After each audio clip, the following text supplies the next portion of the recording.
When Carol Channing died, I was saddened.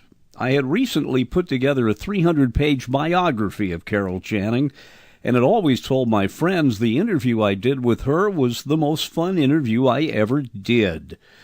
I got to sit down with Carol, and I finally found the archive tape, although it's not in great shape. So sit back, relax, and learn a little more about one of America's greatest stars, whom we lost recently. Carol was telling me that she was involved in a special charity project the day I talked to her. It's the doctors at UCLA, and I think it's an honor. I mean, if anything ever happens to me, I'll just go to any one of them and say, you've got to save my life. Remember what I did for you. Yeah, exactly. No, I'm delighted to do it. Well, it's for Rhonda Fleming Mann. She's done, she's got this cancer hospital special for women and special care. Her sister died of cancer. And she's my dear family friend, she and her husband, Ted Mann. And we're having dinner with them tonight. And the fun is when Rhonda makes the dinner. I mean, usually we're there on maid's night off, and then she and I do the dishes. And it's kind of fun to see Rhonda Fleming doing the dishes.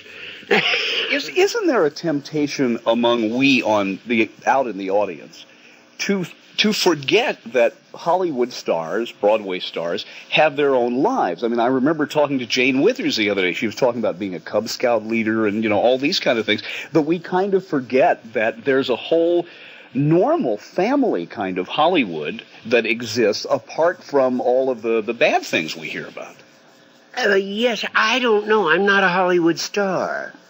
Well, I think of you as being a musical comedy megastar. How's that? Well, I'll tell you, I haven't got time to be the leader of the Girl Scout Cubs or anything like that. If I did that, I'd never make 8 shows a week. See, they don't do 8 shows a week. That's right. It's a whole different timetable, isn't it? It's another business entirely. And dealing with the audience, the communication, especially with comedy. Will we communicate tonight? Will we not? 8 shows a week. No day off. I've been now over 3 years touring with Hello Dolly, and now I'm touring with my concert. And we open now. I do this Saturday night. I'll do one for Jerry Herman 5 days later. It's a tribute to Jerry, and I'm delighted. I'll be doing Jerry Herman songs and all that, and Michael Feinstein, and I'll be singing The Best of Times Is Now. And I did my concert with Michael Feinstein in Salt Lake City, and then I go on to New York, where we rehearse. Cheetah Rivera and I are at Beverly, Massachusetts. It's called the North Shore Theater. And I'm very lucky. I work with the best people. Everybody loves Cheetah. What is it like to be so associated with being Dolly? I guess there's nowhere in the world you can go that people don't, instead of saying, they either say Carol or they would say Dolly to you. I think it's the luckiest thing in the world. I mean, it means they know who you are, what you've done, and all that. I mean, not everything you've done, but isn't it wonderful? I mean, I imagine Cheetah wishes she had, when she walked in a place, they just played, well, they do. A Mary, da-da-da-dee-da-da-da. From West Side Story. Yeah, West Side Story. I'm sure they do. Talking to the great Miss Carol Channing, and I wanted to talk to her about her charity work. She does so much of it, about the opportunity of a star to be able to draw attention to a specific charitable cause. How that being able to do that must really feel wonderful. Yes, you're right. See, everybody I know in theater, well, in all branches of show, we know we're public figures and we are in a position to help. And nobody else is. So that's a responsibility. We're the only ones that can help. And so we must do benefits. We must go wherever it is to help with AIDS and all that. Every Thursday night we did an AIDS benefit for the last over 3 years touring with Hello Dolly, an AIDS benefit in each city. And that's important. But who else is going to be able to help? That's it. So it is a responsibility, and I don't know anyone that doesn't feel it in show business. We lost the whole Hello Dolly line except one boy. Joel Craig's the only one left alive, and they were the most as the reviews said about them, the original Hello Dolly line, which was January 16th of 1964, we opened in New York, they're all gone. They were gone long before this, and the reviews said every one of them is a leading man. Every one of them has the character. See, Gower Champion was careful about that. He didn't just choose pretty little boys. He had boys that had character, that were leading men, and I could play with them as if they were my own leading man for that moment. And it really made the Hello Dolly number come to life if you have the right boys. Every one of them is dead. It's just the most terrible thing, and they were greatly talented. What was that opening night like? Did you know before the curtain went up for the first time that this was going to be something special? Yeah, go ahead if you have to answer. No, not me. No, let me start. No. That's fine. I like nice, normal noises in the background. Let me ask the question again. I don't know how much tryout you had, where it went all before it went to Broadway, but did you know when the curtain went up that you had a winner? Oh, no. No, I don't think God knows that, does he? She, it? Does God know it? So as successful as Hello Dolly has become, when the curtain first went up, you still had that big butterfly. I mean, maybe this won't work. We think that every single night.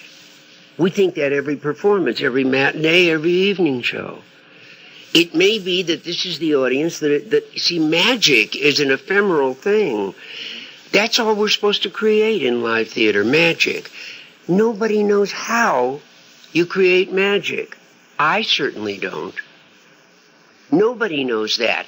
All you know is do it. What I love about this show, let's hope I can communicate that to these people sitting here in front of me. Sometimes, see, when I go to a show and I see a live show, and I've been seeing all the shows on Broadway and I'm thrilled with them, I don't know a show I wasn't thrilled with. It's just ridiculous. People think Broadway is dying. It's the most electric thing one show after another I've gotten to see, and I'm so inspired that I'm in this business. It is so heavenly. The Gin Game with Julie Harris and Charles Durning. Well, I'm off the subject. Broadway is just so alive you can't imagine. I don't know why people say, well, of course it's dying. They think they have a news article when they say that. But first thing I learned at school, when I went to the school library, was that live theater has been dying since mankind began. That's always a wonderful news story. The first Broadway musical I saw was such simple staging. And I'm sure you're going to smile when I say this. I was a senior in high school. We went to New York City. I saw Anthony Newley and Cyril Richard in Roar of the Grease Paint, The Smell of the Crowd. And even though it essentially had no set, I was in awe and it must have 35 songs in it. It's a wonderful musical. Isn't it? I know, but it's there. They're there in front of you. And Tony Newley, is dealing with you sitting in the audience, and you can feel it. That's where the magic starts. And he doesn't know whether you're fast today or slow or high in energy or low in energy, or it may be that you're 90 years old and can't let him know that you think it's funny. You can't laugh, or that you can't applaud. Or when they're young, they make such noise. It doesn't mean a thing. Jack Benny, I wanted to do a specially good show when Jack Benny came once to the Winter Garden Theater. I was in the Vamp. And I said, oh, Jack, I wanted so bad. It was such a quiet audience, and I wanted so badly to do a wonderful show for you. And he said, Carol, you forget you can't hear her smile. Isn't that wonderful? I've remembered it ever since. But there they are. You're sitting right in front of them. The reason it was so thrilling to you is because they were dealing with you. And we so often in the audience forget then that how important our chemistry is to the program that night. The only thing that's important to the actors. We hear you, we feel you, we sense you. We do a good show or a bad show according to how much you're appreciating it. I was mentioning West Side Story, where you had that great collaboration of Jerome Robbins and Stephen Sondheim and Leonard Bernstein. Oh, that West Side Story. And Chita Rivera was the original. Oh. Isn't she the only person who's won a Tony, an Oscar, an Emmy? I mean, she has won in an award in all of the different categories, I think. A Tony, an Oscar. I think it's an she. Emmy. I'm going to ask her. Ask her that if it you is. will. I bet it is. I hope this doesn't sound like a naive question, but are you aware of the fact that you are one of the truly animated people when you speak? I mean, I can imagine you as a child. Today they probably would have given you Ritalin because you were too hyper. I was like that too. But you just light up when you talk. Oh, thank you. Well, no, you're talking about my solar plexus. You're talking about, see, if you were talking about income tax returns or something, I wouldn't have any life at all. Or certified public accounting, no, you're talking about the thing that makes life worth living. No, I was not animated particularly as a child. That I'm not aware, no one of us is aware of ourselves. I'm sure your parents told you are hyper. Mm-hmm. You know, they probably told you that. Dennis, sit down, be quiet. Yeah, but you didn't know that. Mm-mm. No, I didn't know that either. And I still don't know I'm hyper. No, you're not. I don't think so. You just love your work. I mean, you're not hyper at all to me. You're just one of us, somebody that really, genuinely is, you grab the words right out of my mouth. If I'm talking to somebody not that interested in what I'm saying, I don't have very much energy. But see, what is the wonderful word? Symbiosis? They say the chemistry between you and me, because I'm enjoying this, we're probably, it is then like theater in a way when you're playing off someone. If you can bring the chemistry, if you can bring that audience up to that chemistry, sometimes they don't realize how important they are to the performers. Sometimes they don't know that we listen, and that we feel, and we have tentacles, and we know even if they don't make any noise at all, they're with us. They hear it. They're concentrated. They're pointedly listening to what we're saying, and sometimes I can feel it emotionally. Was Vegas a difficult thing? I say this only because I interviewed Andy Williams at his theater in Branson, Missouri. Yes, and I'm going there. He says the thing he likes about Branson is he doesn't have to talk over the sound of cocktail glasses clinking. Oh, really? He finds it a more family, more attentive audience in Branson by its very nature than Vegas, yes. Because they came to see the entertainment. Aha. You'll like it there. Oh, I'm glad to know that. I didn't know. It's like no other place. It's a little tiny Ozark town, like the character you were talking about. That's right. About 6 miles of very narrow road in which there must be 40 theaters that various stars have built. And all year round, not as much in the winter, but all year round, Tony Orlando, Andy Williams, the country stars, they're all there. And the place it's the biggest traffic jam since Los Angeles. Yes, I saw it on, 60 Minutes. And they had trucks piled up, and they were all, and bringing their families in the back of the truck and all that. Oh, that's wonderful. It started out as a tent revival area, being there in the Bible Belt, and there were a few country shows, and it has evolved into this just in the last 20 years. Well, I saw one truck, I'll never forget it. They put the camera on these trucks coming in, and they had their families in the back of it, and the license plate said, Jesus Saves, on the license plate. And I thought, how did they get that? Jesus Saves. Instead of numbers like the rest of us have. And all that was their vanity plate. I can't wait to get there. Oh, you'll love it. And the food's wonderful. It is. That's what I judge a place by. I do, too. Isn't it, Terrell? Well, growing up in San Francisco, you know all about good food. Oh, yes, they do have good food there, don't they? Well, that's because the weather is brisk and you're hungry. I grew up hungry all the time. Well, my son says, I keep saying, gee, Chan, how can your father have the stamina to sit there and not finish his plate? I mean, that takes real discipline. He said, Mother, you forget. Not everybody was born hungry the way we are. I always tell people I don't see how they can use I just ate as an excuse for not being hungry. There you are. I have a father, and Chan and I take after my father, George Channing. And I used to say, you want some popcorn?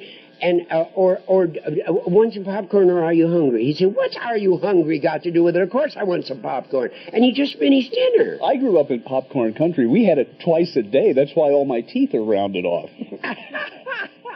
Oh, I understand people like you, but then you appreciate colors, too. You appreciate painting. You appreciate, oh, well, see, it's all creative work. That's what it is. I wanted to ask Carol Channing about the arts. Funding for the arts seems to be a political football constantly being cut. What about a parent who has an artistic child or a young child who knows that they can excel in theater, dance, or music? What advice would you give to them? Well, I have to use my own experience. Growing up in San Francisco was like a metropolitan art colony. And I guess it was such a beautiful city that the artists of the world kind of gather there. And at school, public schools, they used to have 50-cent seats for the theater way up in the balcony. And now they have $2.50 seats. They're called the Carol Channing seats. In the Curran and the Geary and the Orpheum and the Carol Shorenstein made it that way. She got so mad. I said, Carol, can you put the last 2 rows with just the least amount you can possibly put to charge for the seats? See, I was exposed to theater, and I was exposed to the latest, they had Van Gogh's paintings there, and I looked at the cypress tree, and I thought, isn't that funny? He was as insane as can be, but he painted that cypress tree as if it was insane, because he told the truth when he painted. You can't say what creates magic, but if you tell it honestly, the emotion you're trying to get across, and as accurately as you can, it'll affect the other people. And everybody that looked at that cypress tree thought, I felt like that. Now, they can't all have been insane, but you look at that, and I looked at the cypress tree and thought, I felt like that. I was all off, just off balance. And I look at the cypress tree and think, I felt like that. I understand this man. If you paint honestly, you recreate your own experience. And I understand when you interview or write an article, if you tell it honestly, exactly how you feel about it, everybody that reads that article says, I know how that man felt.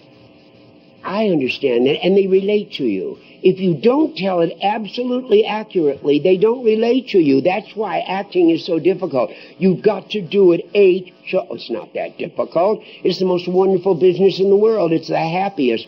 We're there to lift people's lives, and that feels pretty good.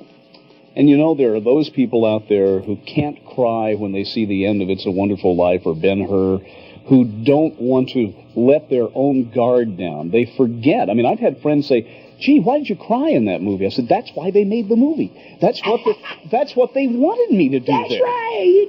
Yeah. That's right. Of course. See, I'm there. I can see during the Ephraim speeches when I'm talking to my dead husband in Hello, Dolly, I can see that they're crying, some of the women. And I have a dresser that teases me. He said they must have all had husbands named Ephraim. I said, no, they're crying because they remember. We've all experienced losing somebody. We've all experienced somebody near and dear to us dying. And they're crying because of that. And thank goodness I must have done it right. I must have felt it myself properly. Well, you did it right a lot of consecutive nights in Hello, Dolly. Oh, thank you. It's a wonderful world. I don't mean to say it's difficult. In fact, that's, as I say, what makes life happy. And I remember talking to Julie Andrews when we were making the movie Thoroughly Modern Millie, and she said, do you feel that we are lifting the audience, that we're there to better their lives, to make it happier and all that, to lift it, even if it's to cry, as you say, or to laugh, or to feel some emotion, really. She said, I wouldn't tell anybody but you, Julie, but I think we're all little Florence Nightingales up there nursing the audience. And she said, so do I, but I wouldn't dare ask anyone else, she said. But, it's true, we, as performers, that's the way we feel. And I wish Van Gogh were his own paintings, and he could feel what the people feel when they come and see an exhibit. You asked me, what would you tell a child that leans toward creative work? Expose him more and more to creative work, and he'll grab it he'll grab it right away and go on with it from there and learn from it. Just the way Johnny Carson did from Jack Benny and George Burns. Gee, for me to stand next to George Burns, what I learned. Oh, what a lifetime experience. Those are two people that I wish had lived long enough for me to interview, or I would have been born earlier in order to have met them. Oh, yes. What they know. Gee, what they know. And, of course, the thing about George, see, he adored Gracie so that he was used to... I was the first person... I think I was the first person to work with George, yes. Once Gracie didn't realize that she couldn't work and that she was dying, you know, and she had heart trouble. And all I felt from George was, good, Carol, you got the laugh. It was just as good for George if I got the laugh as if he got the laugh. Well, that was Benny's trademark. Benny let everyone else get the laugh on him. Yes. And how well it paid off. You know, I guess it's what goes around comes around. You live for your fellow actors. It's just as good if they make the audience cry. You look much better working with wonderful actors than you do working with actors that aren't so wonderful. Well, Johnny Carson said that he wanted other people on the show to be good because people would say, hey, did you see the Carson show last night? Yeah. It was his show, but it was someone else's routine that got the remark. Yes, well, of course it was his show, yes. Boy, if there's ever anyone who retired, I don't think anybody can interview him. He's done the most wonderful job of enjoying his retirement. Yeah, I know. It amazes me. How can he be happy retired? Don't ask me. I can't understand. I always thought in the entertainment business, not to be macabre about it, but you kept performing until they did your obituary. You know, that's right. I mean, in radio, all the people I know I worked with in Indiana, for example, of course, back then they were all hard drinkers and hard smokers. They're all gone. They didn't worry about having a retirement plan because they knew they wouldn't be around long enough. Yeah, that's right. Yeah. And why? You know, what is it? Milton Berle says, retire to what? When they say, well, you know, aren't you going to retire? Retire to what? I mean, death? Who doesn't want to die? George Burns said there's no fun in watching your cuticles grow. Now, there's another lucky thing for me. I married the man, Charles Lowe, who was, well, he represented the sponsor to Burns and Allen. He was Carnation Milk.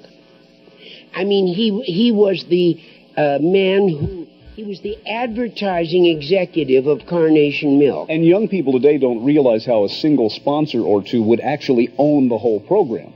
Yes, just like Dinah Shore Chevrolet and Jack Benny's Jell-O. Jell-O again. Yep, Jell-O again, that's right. But that was it. So he represented, and they were called the contented couple, George and Gracie. Charles thought of that. So anyway, they were the contented couple, like the cows, and they lived 3 blocks. So we would go there about once a week for dinner, right up until George's demise. And the last time I went there, he had his little smoking jacket on with the satin lapels, and his toupee was brushed just so, and he looked so dapper, and he couldn't get out of bed, but he just sat there up in bed looking just so... Boy, he was ready for a performance.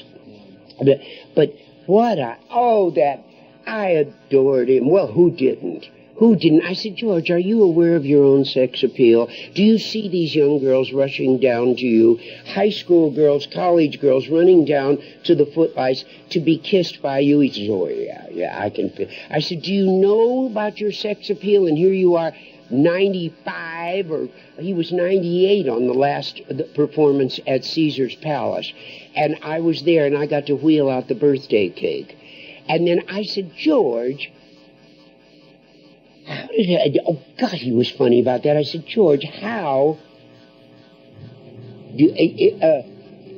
What was that I asked him? How in... Oh, I saw you at Harris Tahoe a week ago. You learned an entire new act in those few days, and now here we are in Atlantic City, and I would work with him in Atlantic City. How did you learn that whole new act? I don't see how. I couldn't do that, George. And George said, Carol, you're not 98 years old yet. A Hollywood star taught me a lesson about 4 years ago. I drove up to interview him, and I had broken a tooth, and I was feeling old. I hadn't even hit 50 yet, but I was feeling old for some reason. I walk in to interview this fellow, and suddenly realize that here is a fellow who was dashing, and even from my viewpoint, had an incredible amount of sex appeal. Yeah. It was Cesar Romero.